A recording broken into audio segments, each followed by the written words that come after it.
Okay, everybody, welcome to Cleveland Score webinars. This is Dave Lupian is going to be our presenter today on new product development. So I'm going to turn it over to you, Dave.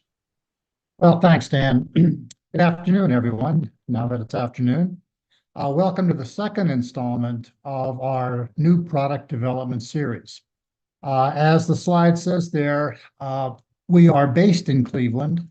This is my little prologue on SCORE for those of you who haven't seen it before. We talk about our mission, vision, and values, and I'd like to just remind everyone that we give freely of our time and knowledge. We are focused on small business, and we understand that it drives our national economy, and this is very important to us and very important to the SBA, as well as the volunteers who work with SCORE. Most importantly, our services are free. And as I said, we are supported by the SBA, and we have about 10,000 national volunteers. I know in Northeast Ohio, we have about 110, and we serve 7 counties here in Northeast Ohio. Cleveland SCORE, I don't know how the others do, but Cleveland SCORE does quite a few services regarding new businessy, startups for new businesses. We have created just about 1,000 total jobs as a result of these startups, and our services encompass everything from private mentoring to workshops to webinars such as this. And we do have metrics that show that small businesses who are our clients have a direct impact. We directly impact revenue and growth, and it is a free service that we gladly offer everyone. So you can register for SCORE on our website, and any Metro website is very similar to this one. In the top left-hand corner, just click Find a Mentor, and you'll be hooked up with a mentor of your preference, specifically regarding what type of category you're in. Excuse me, whether it be service, business, social media, accounting, you find someone that is very similar to your needs, and you'll be contacted within 48 hours. All right, so let's turn your idea into a product. This is the nuts and bolts of new product development for everyone out there. This is where the rubber hits the road. This is where the idea now begins to take shape, and you're building a prototype, you're testing it with customers, and you're seeing exactly if your idea has merit and if people will pay for it. In part 2, we're going to talk a little bit about customer discovery, a little deeper dive here. And I do this because it is so important. With customer discovery, we are finding out exactly what type of product we want to deliver or what type of service we want to deliver. And pricing is very important. We'll determine how much money we can make, and everything surrounding our website build. This is such an important area.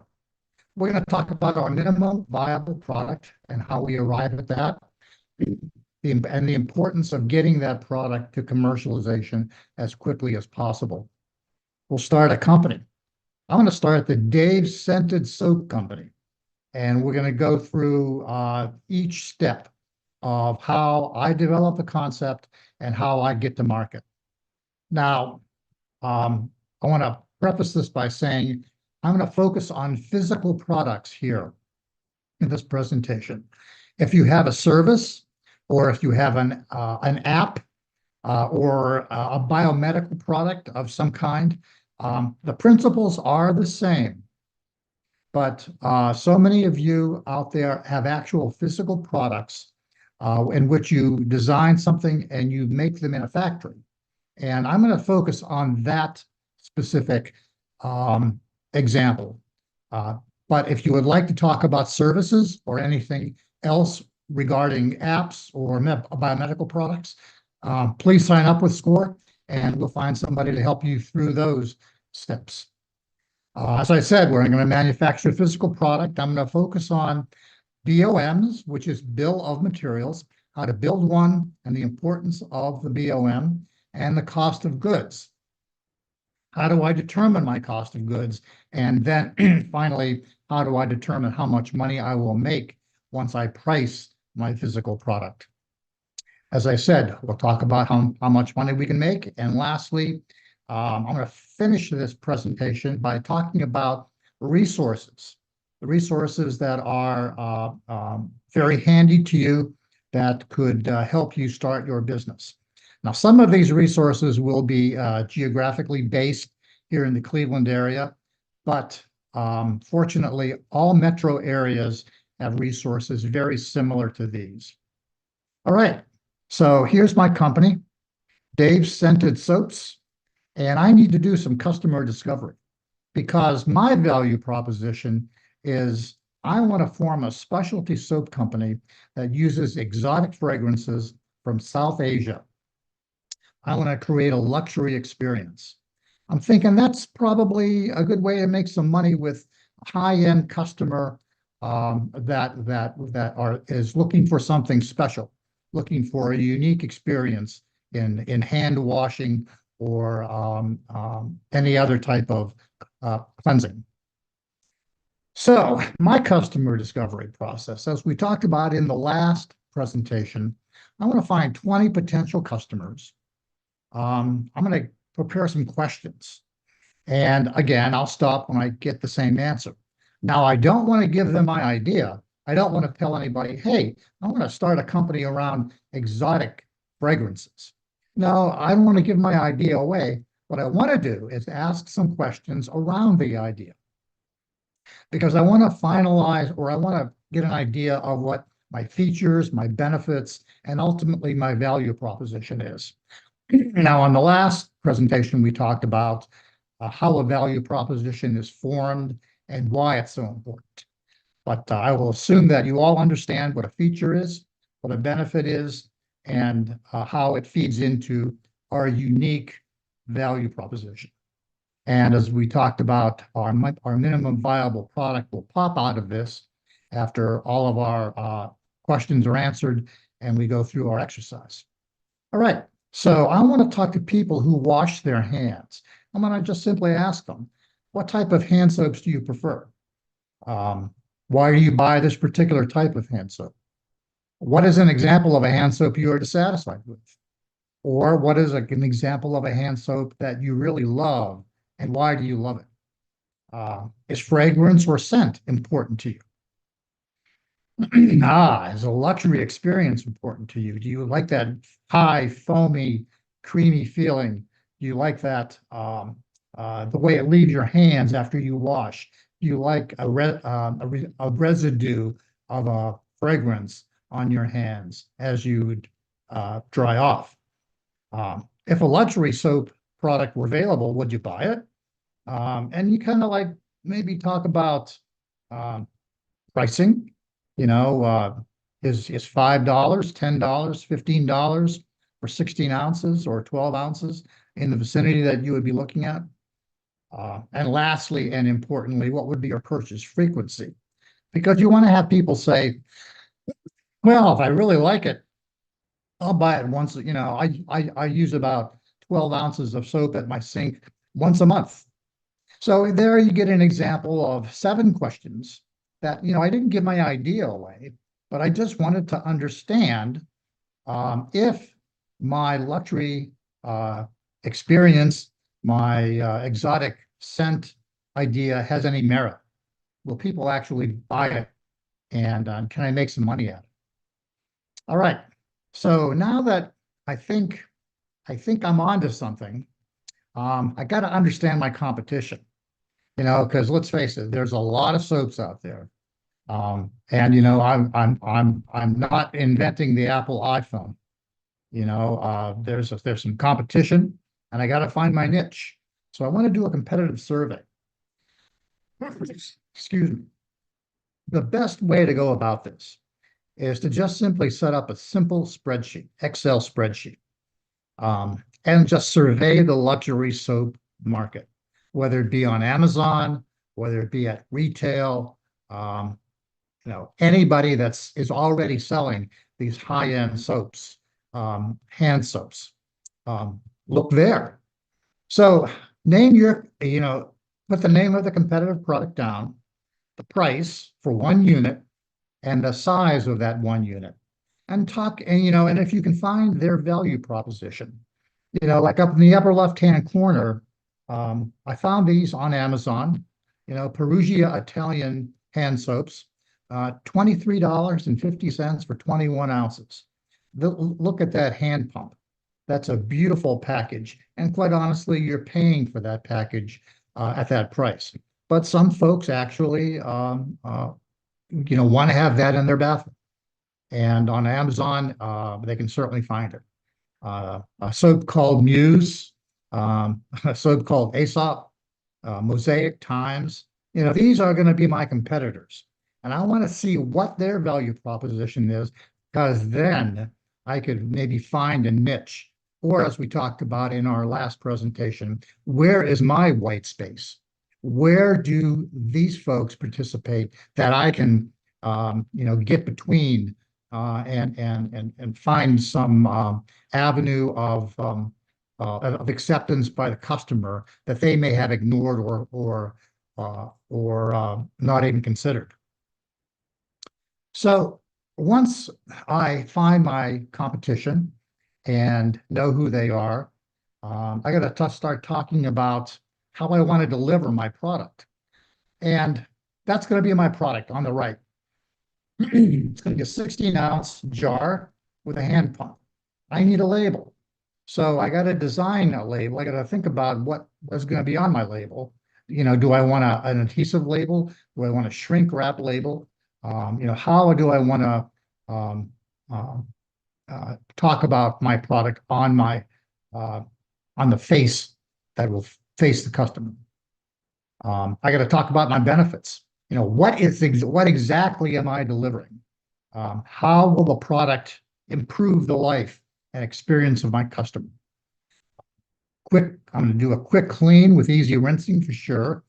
I don't want any filmy residue, but I want the hands to feel smooth and like low and with a pleasant lotiony feel, or not dry them out.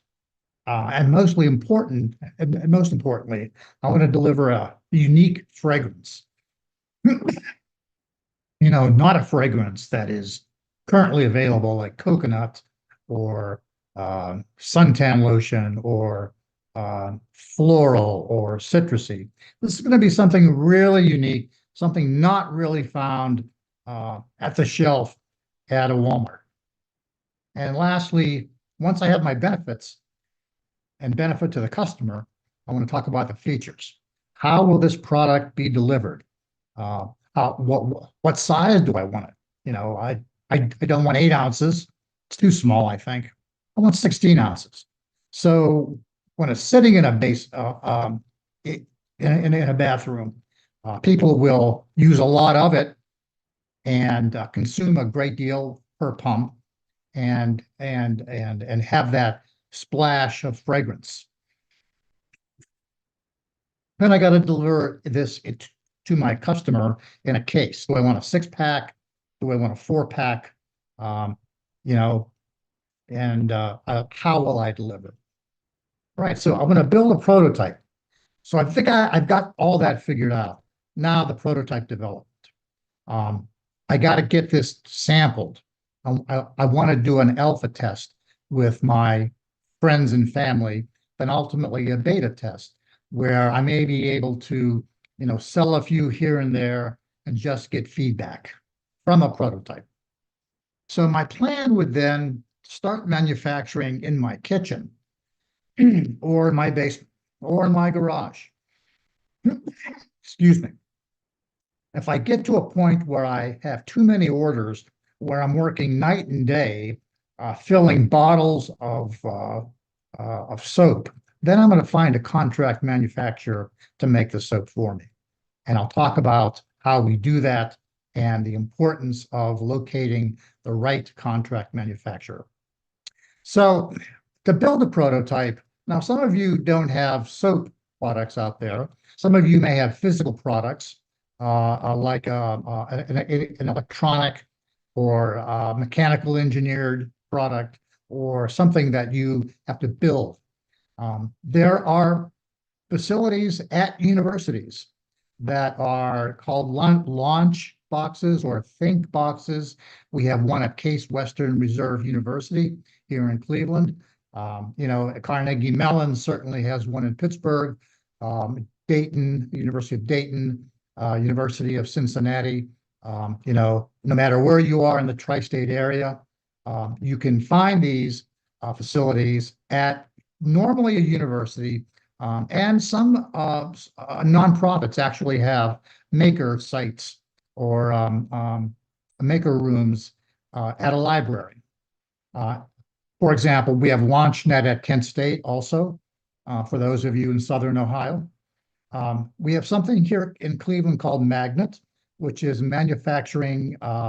It's an acronym, a short acronym for a manufacturing-based organization, which is funded by the state of Ohio. And it doesn't matter if you're in Pennsylvania or Michigan. Pennsylvania does a wonderful job in supporting nonprofits that will support small businesses and build small businesses. I'm working with one in central Pennsylvania currently, associated with Penn State. So it's called the Candy Factory, of all things. So they're out there. You just have to find them. And again, we have design houses here in the city of Cleveland, but we have design houses in every metro area. Columbus, Cincinnati, tremendous areas for graphics design people who turn into product design people. Cardboard Helicopter, a funny name that, they do a lot of toys and a lot of household. Smart Shape Design, a lot of biomedical and household products. Landy Design, a lot of integrated software with those companies there. Landy, by the way, is located in Central Ohio, and a wonderful organization for software-related integratable platforms. And then lastly, always, I advise always to build your prototype. Go through the blood, sweat, and tears of going out there, buying components, and build your own prototype, or in my case, formulate my own prototype. I'm going to go out there and buy a balance from Amazon. I'm going to buy some glassware. I'm going to buy some mixing, some stirring equipment, and I want to learn exactly the nuances, the ins and outs, the tricks of the trade on how to formulate a soap.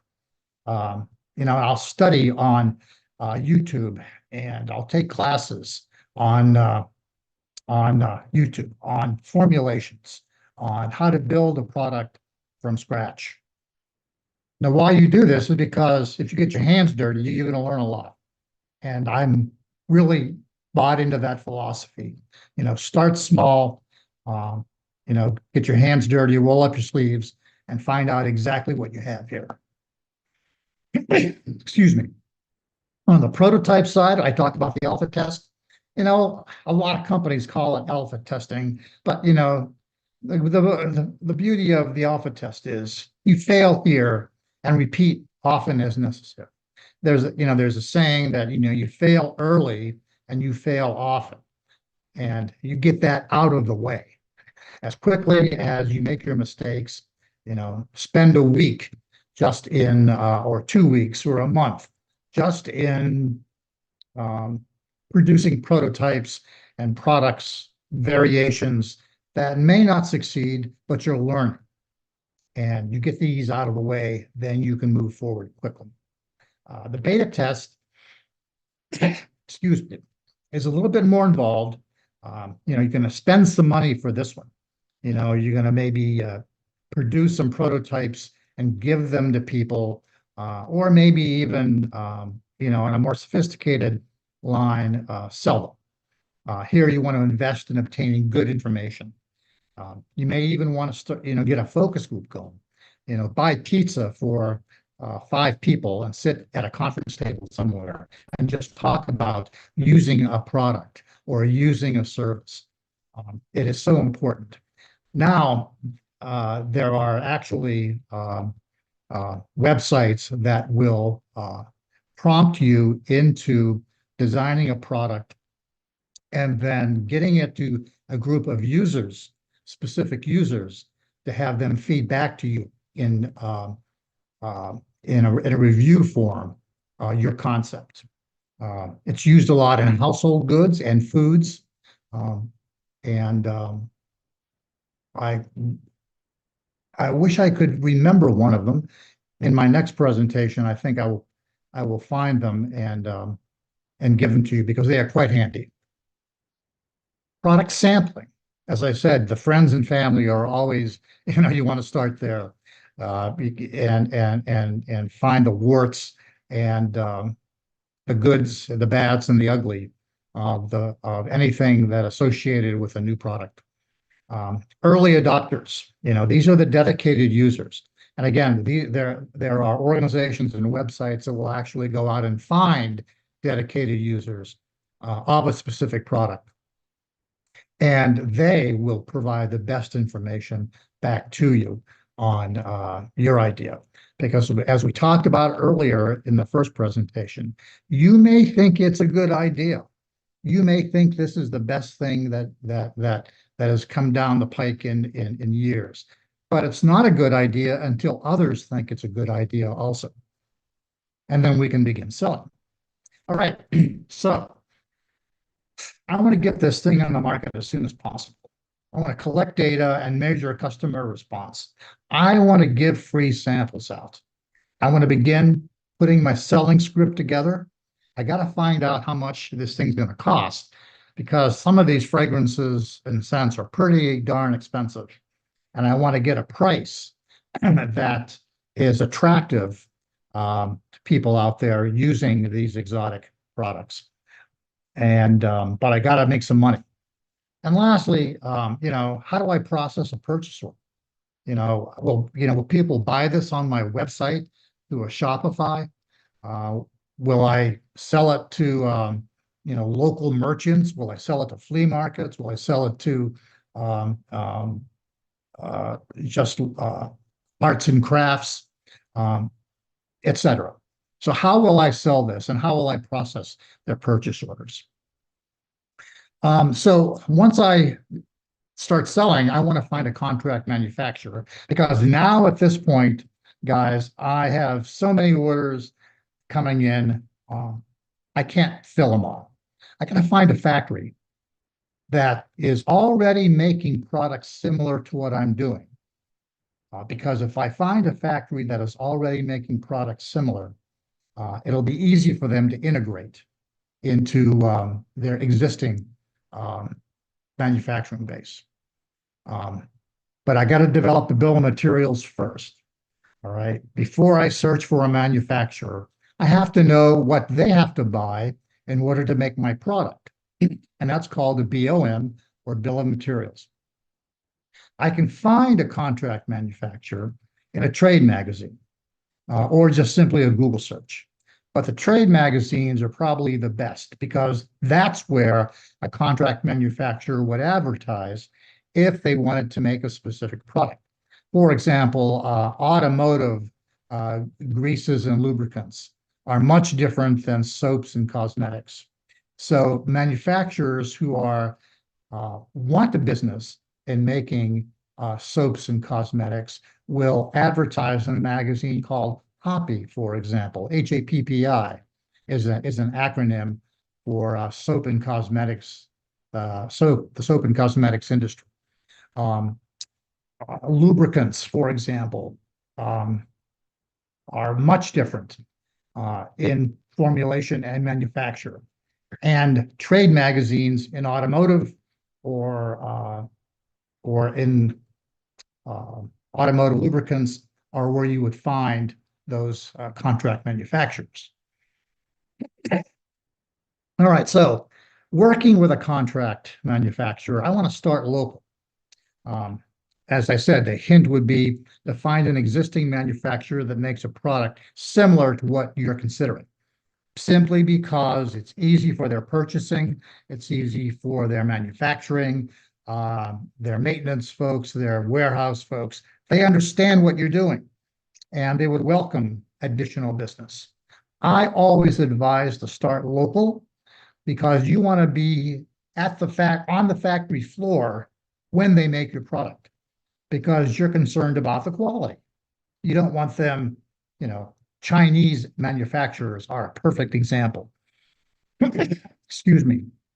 I can't, how many times have I worked with a manufacturer that has that the Chinese make a excellent prototype. They send it into the home office here in the United States, and everybody's saying, this is perfect. This is exactly what I want. Let's order 10,000. Let's order 50,000. So when they order 10,000 or 50,000, it shows up at the dock, they ship it in, and it's not anything like what you thought it would be. This happens more than you would think. But if you start local, if you're in Pittsburgh, uh, plenty of small manufacturers in Pittsburgh, Cincinnati, Columbus, Detroit, Toledo, easily find one. I want to be on site. I want to touch, see, and feel what they're making. I want to hand deliver my quality control document. I want to talk to the quality control manager. I want to watch my product come off the line. I want to be absolutely sure that it's packaged in the way that I want it, and it's delivered to my customer on time and in good condition. And again, knowing a contract manufacturer who's already making a product very similar to what you're making and selling to customers that you want to have as the customer allows you to develop a network and form important relationships that this contract manufacturer will easily share with you. Lastly, you can work with their purchasing to buy your raw materials that you specify. I advise not to have you, or not you buy the raw materials, to have them buy the raw materials, because they would get the best deal in volume, because they're already a customer, for example, of the supplier that you may be considering. Then, once we have information from the purchasing and the manufacturer, we can develop our cost of goods. The raw materials, right? The raw materials, plus the labor, the overhead, and what they would consider burden. Maybe they have some additional cost associated there. That's an accounting term, by the way, LOB, labor, overhead, and burden. But generally, it is the labor and overhead associated with making your product, plus the raw materials, plus their gross margin, would equal your cost of goods, right? Because they have to make some money, right? So that is your cost of goods. So, for example, my bill of materials would look something like this. It's where I buy it, Acme soap, BioClean, the jasmine fragrance is all coming from various companies. The contact info is on their website. I don't have it there, but you understand the purchasing company or the purchasing department of the company, the manufacturing organization will have to know where to buy these products, and will have to know the price, your price and their price. So their price will always be better because they will buy in volume. And I'm going to make 5 gallons of this just to start. And that's how much it takes to make 5 gallons. You could easily make 50 gallons or 500 gallons. But this is a typical bill of materials that any purchasing, manufacturing, production manager would look at and say, oh, okay, yeah, we can do all that. So from that, I can then calculate my cost for a 16-ounce bottle. I don't want to jump from or go through all of the math from bill of materials to 16-ounce bottle. since, for the sake of time. But my cost of goods, including the bottle, the formula, the pump dispenser, the label, the box, the master carton, is going to be $4 and a little over $4. That's pretty good, considering that I may have spent $6, $7, $8 to make the same product. So how much money will I make? I got to develop my unit cost. So the bill of materials will give me my cost of goods and ultimately give me my unit cost. So I have a final cost, and the unit cost, again, plus the labor and overhead, will be my $4.02.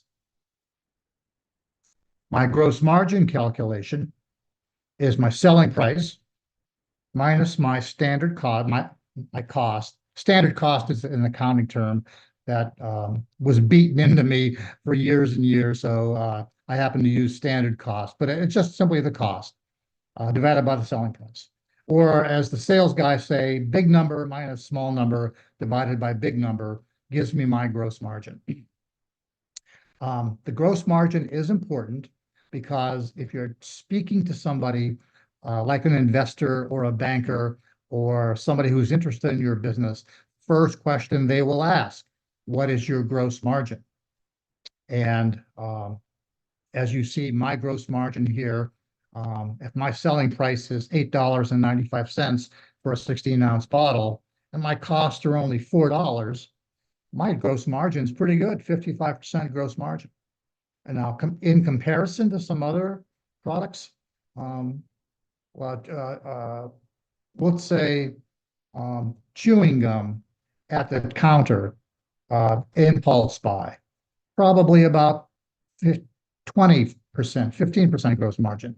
Because you're buying that product every minute of every day, you're going to be selling a lot of them. So retailers won't mind having gross margins, or sellers, manufacturers can live with a smaller gross margin.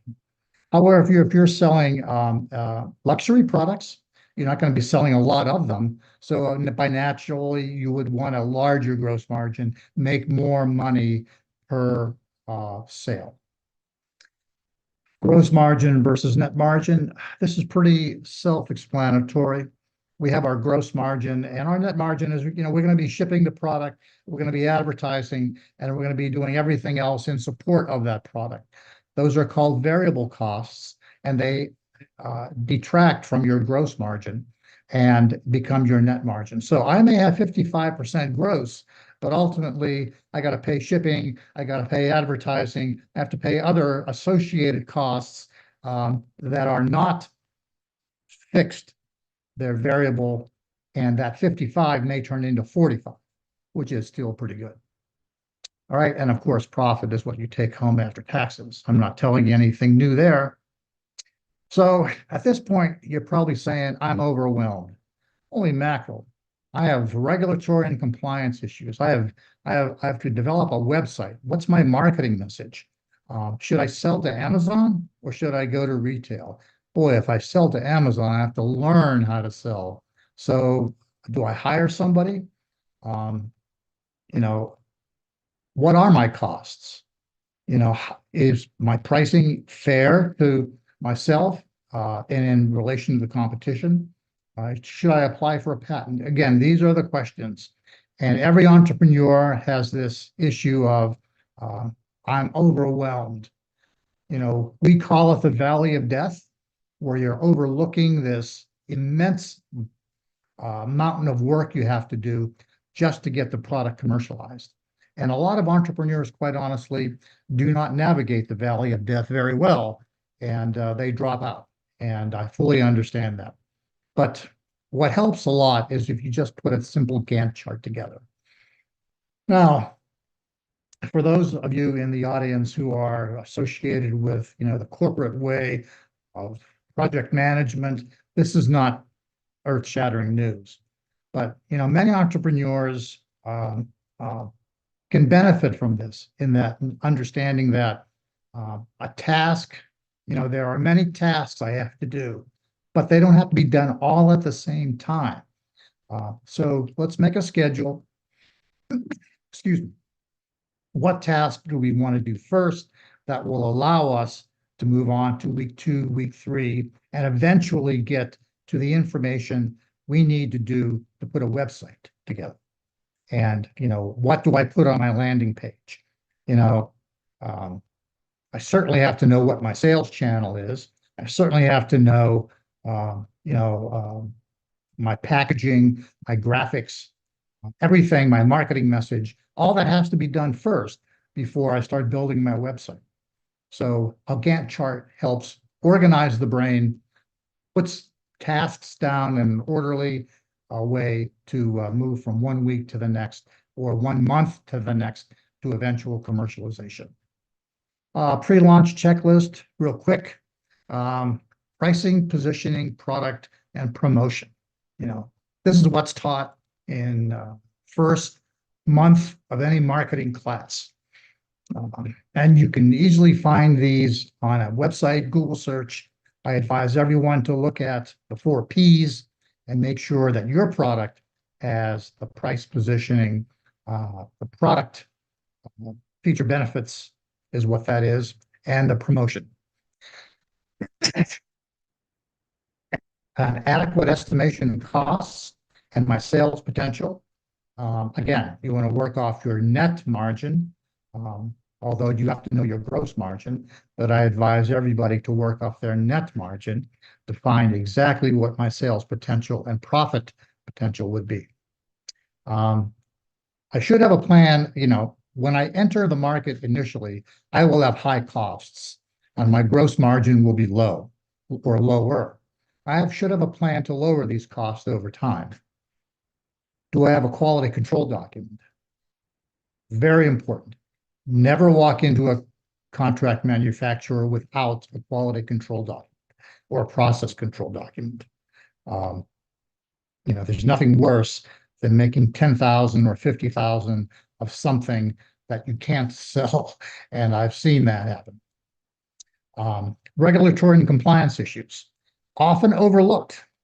The regulatory landscape for a lot of products, whether it be electronic, mechanical, chemical, or even services, can change monthly. So it's good to do a little homework there and make sure that you're compliant. And lastly, answering the age-old question. Should I build inventory first and then go out and sell it? Or should I build sales demand first and then build to my sales demand? That is it depends answer. It depends on how quickly you can manufacture. If it takes you 4 months to do a 50,000 unit run because your manufacturing is booked up and you're in a queue, then you have to take that into consideration when you're out there selling. All right. So let's wrap up by talking about support services and finding money to support my launch. I know a lot of folks out there use credit cards. They just simply live off their points. If they travel, if they use hotels, it's a good way to get, free flights and free stays in a hotel. Live off your credit card.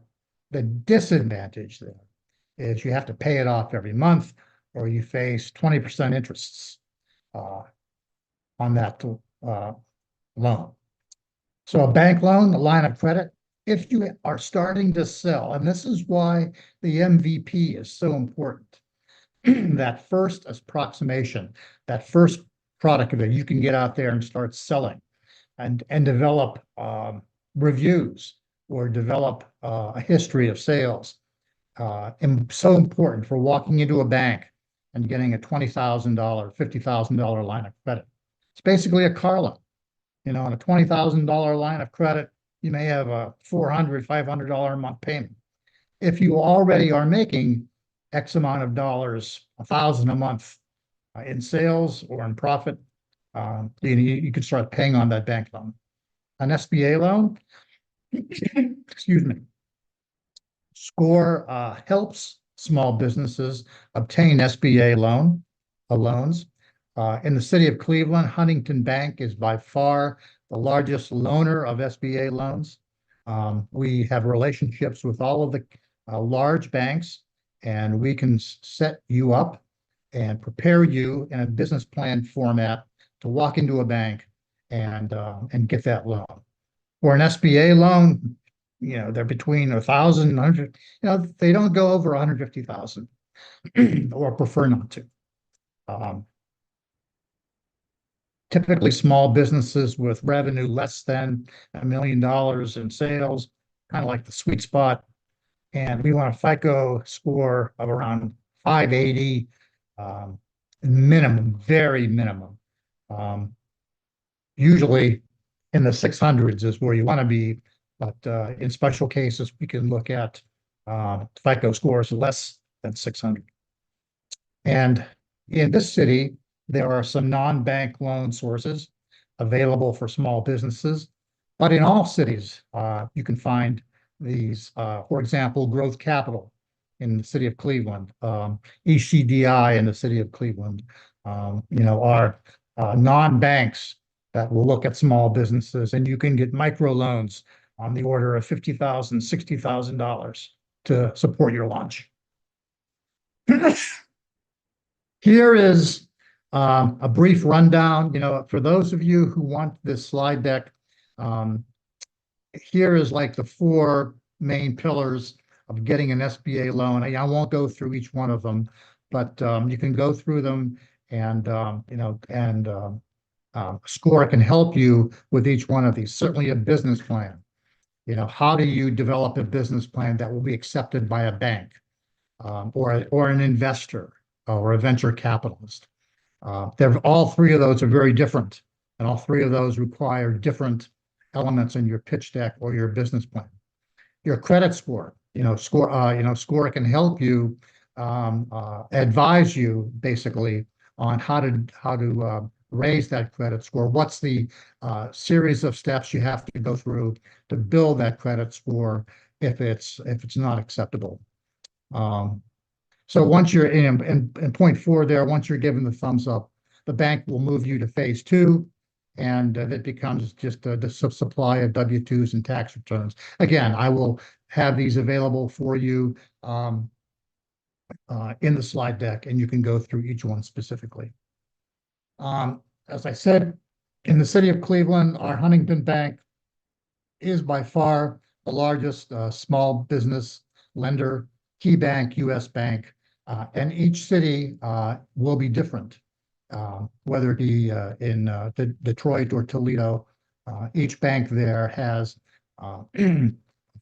focuses on SBA, and the SCORE office should be partnered with those individual banks to help you write your business plan and get you approved. As I said, SCORE is where we start. SCORE accepts everybody, but in the city of Cleveland here, we have a couple organizations that will accept you based on your business plan and educate you and give you kind of a jumpstart, as one of the organizations are actually named. It's a jumpstart organization that has an impact program that allows you to build a business once you have a business plan. And certainly our jumpstart here in the city of Cleveland is fantastic for scaling your business. That once you start developing revenue within your product line, you're selling product on a routine basis, and you have monthly sales coming in, you can go from, if you're $5,000 a month in sales, let's talk about getting $50,000 a month in sales and actually scaling this business. And lastly, but not leastly, a national or regional, certainly is Goldman Sachs, 10,000 small businesses, a tremendous program for post-revenue scaling. But again, you must be accepted here. You must have monthly revenue, and you must have employees. These are serious educational opportunities. I know Goldman Sachs in the city of Cleveland works with a community college, Tri-C, and educates these entrepreneurs to build that business and to start producing some real money. Every city has um, nonprofits ready and willing to help you. The Cleveland State University here is famous for their Small Business Development uh, Corporation, SBDC. We have the Hispanic Business Center, the Urban League, the Women's Business Center, and lastly, SCORE Cleveland. And these are not special to Cleveland. They are everywhere, just under different names. So lastly, here we are at the landing page again. Find a mentor. I want to thank everyone for your attention. Hope I didn't bore anybody. And if you have any questions, let's get them in the chat and we can talk. So thank you. Next in our series will be generating sales, whether it be B2B or B2C. So next week at this time, we'll talk about commercialization and how to generate sales right off the rip and get some revenue and profit going. So thank you. If there's any questions or clarifications, please shoot them to me and I'll try to answer them. Okay, Dave, thanks for a great presentation. I do have a couple of questions. We have about 10 minutes for Q&A. Here's the first question. A guest asked, what is the best approach to engaging a design house for a product? Great question. I've done this quite a few times. Number one, choose 2 or 3 design houses and have a lunch with them. They will more than willingly have a coffee or a lunch and talk to them about what their services are, and then have them quote your service, the service that you need, whether it be building the prototype or creating the CAD/CAM design, the blueprints, whatever you need. Have 2 or 3 quotes going, because one of them will certainly be more amenable in cost than the others. Then once you have settled upon a design house, you put together a scope of work. And this is basically a purchase agreement in which you sign NDAs first, and then that design house produces a scope of work that you then pay for. I advise also, please do this, do not upfront pay for anything that has not been produced. They have to produce first.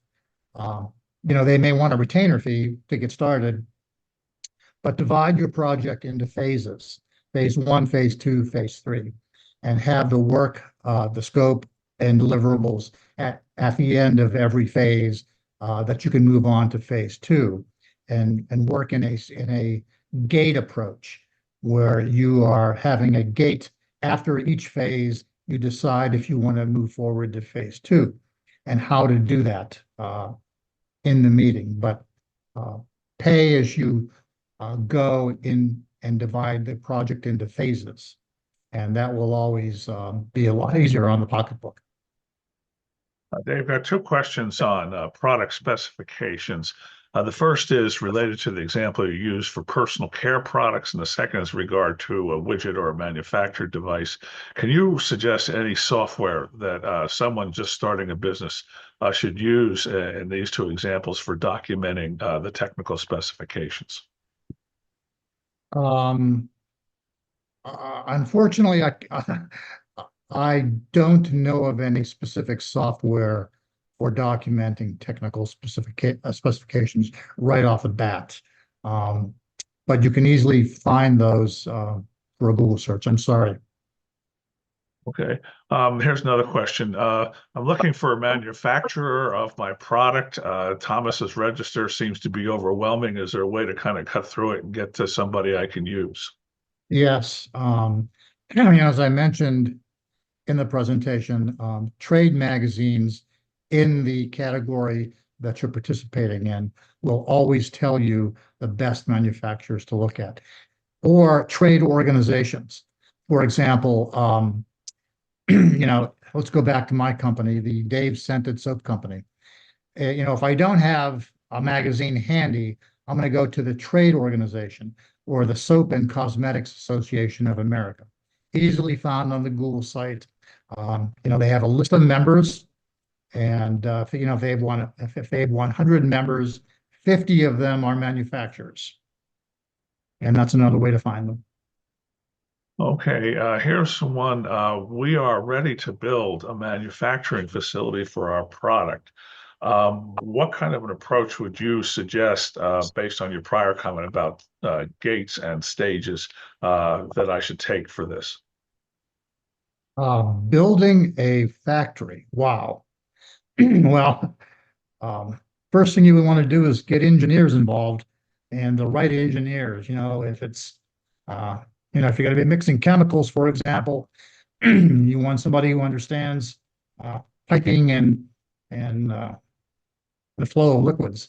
If it's a build, and if you're building widgets, again, mechanical widgets, um, do you need a loading dock? There's a checklist that you could go through. Do you need a loading dock? What's your electrical requirements? Um, you know, um, do you need special equipment? How will you get it in the door? Um, you're talking about building a building, uh, and that's a lot different than building product and selling it. But again, SCORE can help you think through that design and building phase. Okay. I'm sorry if I can't go into detail on that. Right. Well, that's a Go ahead. pretty big sandwich to bite off.